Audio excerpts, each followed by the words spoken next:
Technology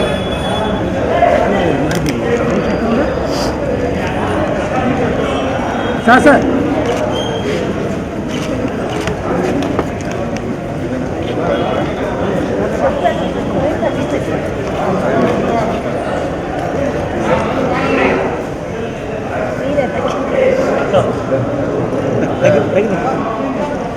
వెనక్కి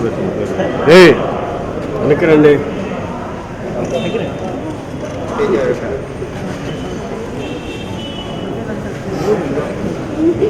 okay okay sir.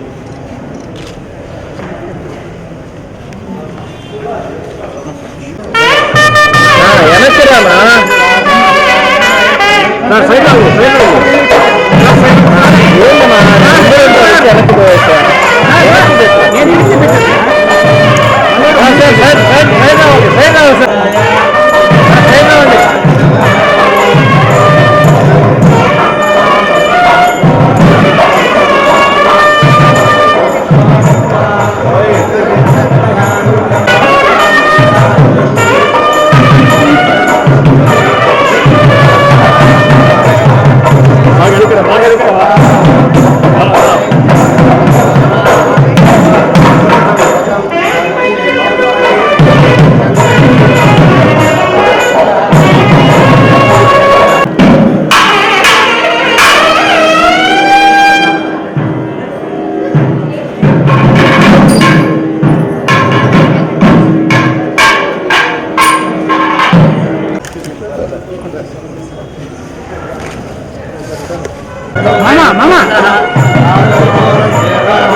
नारायणाय विद्महे वासुदेवाय धीमहि विष्णु प्रचोदयात्।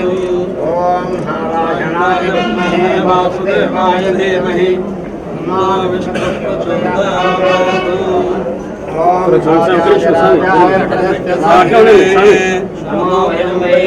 श्रवणाय विद्महे कामाय मह्यम्।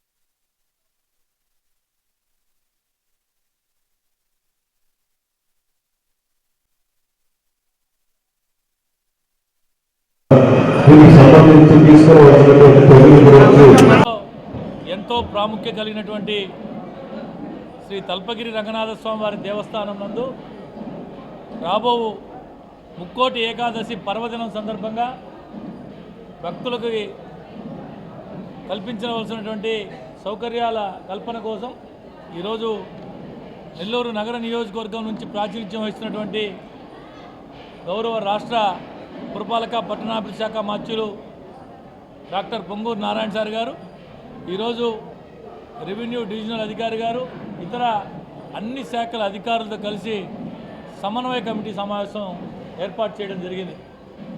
అందరు అధికారులు మాట్లాడారు.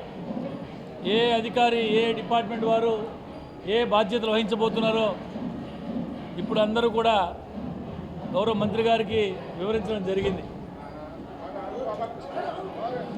ఎంతో ముక్కోటి ఏకాదశి పర్వదినం సందర్భంగా వేలాది మంది భక్తులు విచ్చేసేటటువంటి ఈ దేవస్థానంలో ప్రధానంగా ఎండోమెంట్ డిపార్ట్మెంట్ కాకుండా ప్రధానంగా పనిచేయాల్సిన శాఖలు రెండు. ఒకటి పోలీస్ శాఖ. గౌరవ డీఎస్పీ గారు చెప్పినట్టు దాదాపు 500 మంది సిబ్బంది గతంలో కంటే ఇప్పుడు ఇంకా ఈ సంవత్సరం ఎక్కువగా పెట్టి ఏర్పాటు చేస్తున్నాం అని చెప్పి గౌరవ మంత్రి గారికి తెలియజేయడం జరిగింది. సార్, దాంట్లో 500 మందిలో మహిళా సిబ్బందిని కూడా, మహిళా భక్తులు ఎక్కువ మంది వచ్చే అవకాశం ఉంది కాబట్టి మహిళా సిబ్బందిని కూడా ఎక్కువ ఏర్పాటు చేయవలసిందిగా మీకు విజ్ఞప్తి చేస్తున్నాం. రెండవ ప్రధాన శాఖ మున్సిపల్ శాఖ. మున్సిపల్ శాఖ తరఫున గౌరవ కమిషనర్ గారే అన్ని సంగతులు చెప్పడం జరిగింది. శానిటేషన్ పరంగా, త్రాగునీటి పరంగా, అదేవిధంగా లైటింగ్ కూడా మొత్తం అన్ని ఏర్పాట్లు కూడా కార్పొరేషన్ పర్యవేక్షణ చేయడం జరుగుతుంది. అన్ని శాఖల యొక్క సమన్వయంతో అటు విద్యుత్ శాఖ, అదేవిధంగా గజ ఈతగాళ్ళు, డిఎంహెచ్ఓ గారు, పోలీస్ శాఖ, ఎలక్ట్రిసిటీ అన్ని యొక్క డిపార్ట్మెంట్ సమన్వయంతో ముక్కోటి ఏకాదశి పర్వదినాన వేలాది మంది భక్తులు తరలి వచ్చే ఆ రోజున ఏ సామాన్య భక్తుడికి కూడా ఎటువంటి ఇబ్బంది లేకుండా గౌరవ మంత్రి గారి సూచనలతో అన్ని ఏర్పాట్లు చేయడం జరుగుతుందని చెప్పి ఈ సందర్భంగా తెలియజేస్తూ సెలవు. శ్రీ తల్పగిరి రంగనాథ స్వామి దేవస్థానం ఇది ఎంతో పురాతనమైనది. దీన్ని ఉత్తర శ్రీరంగం అని కూడా అంటారు.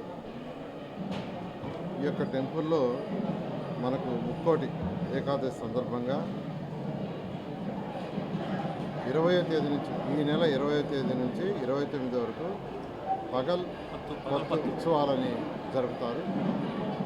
ఆ తర్వాత 30వ తేదీ నుంచి 30వ తేదీ వైకుంఠ ఏకాదశి.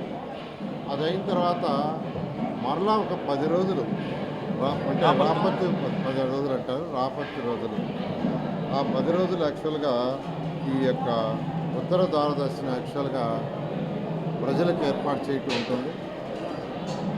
కోటి ఏకాదశి రోజు ఏర్పాటు చేసి తర్వాత 10 రోజులు ఉత్తర దర్శన ఏర్పాటు జరుగుతుంది.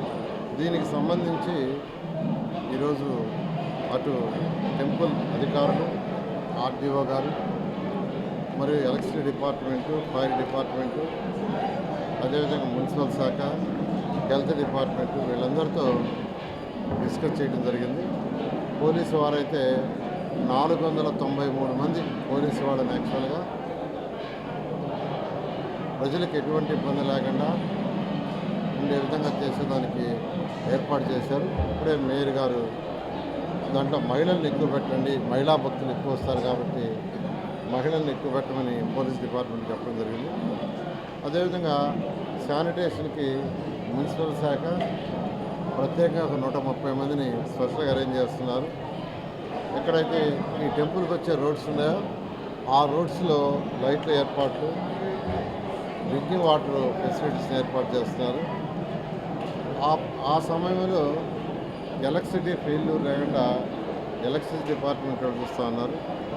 అదేవిధంగా ఫైర్ వాళ్ళు స్పెషల్గా కొంతమంది స్విమ్మర్స్ని ఏర్పాటు చేస్తామని చెప్పడం జరిగింది.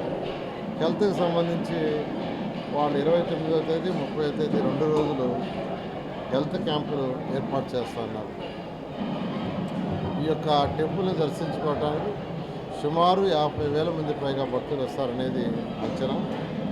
కాబట్టి భక్తులందరికీ ఒకటే నేను చెప్పేది, ఎప్పటిలాగానే ఎటువంటి ఇబ్బంది లేకుండా ఈ ప్రభుత్వం అధికారులందరూ ఏర్పాటు చేస్తున్నారు. ఆ యొక్క భగవంతుడిని అందరూ ప్రార్థించుకొని ప్రతి ఒక్కరూ ఆయుర ఆరోగ్యాలతో సకల ఐశ్వర్యాలతో ఉండాలని, ఈ రాష్ట్రం అన్ని విధాల అభివృద్ధి చెందాలని ఆ భగవంతుని కోరుకుంటున్నాను.